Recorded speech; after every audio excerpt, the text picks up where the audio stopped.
First off, here's a question that I want both of you to answer. Why is there a negative regard for your discipline? Does anybody want to go first?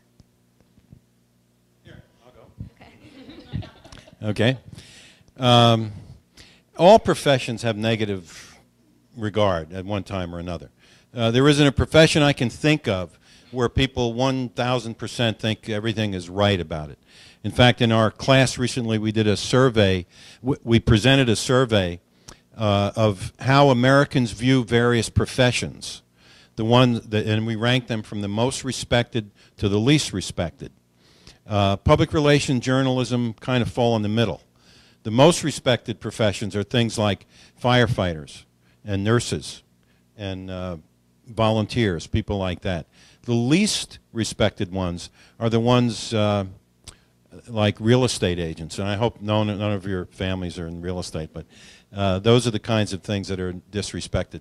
Like every profession, it's the extremes that have the most effect on how that profession is viewed. And unfortunately, in public relations, over the years, we've had people who have used the very, very powerful techniques of persuasion and influence through public relations to further a very negative agenda. I'll just mention one to you, a company called Enron. Anybody ever hear of Enron? Okay.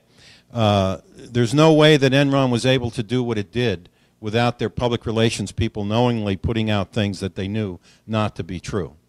And they let down the journalists who were covering that company for a long time, and then things changed. But generally, public relations has a set of ethics and principles that they strive to follow. Generally, they do. Public Relations Society of America has a set of standards that they impose on people who practice public relations. When you work for large organizations, of course, you're held to a very high standard of integrity and truth and ethics. But unfortunately, some of the people who are the bad actors can provide a negative backdrop that some people are quick to believe. But let me ask Professor Pike how this would apply to journalism.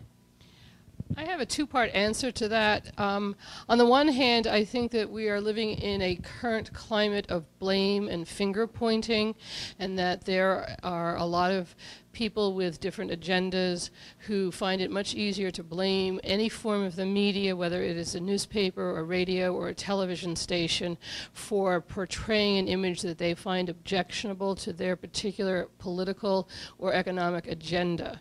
And unfortunately, what that does is it sweeps the public into thinking along the same lines of pointing blame at the messenger.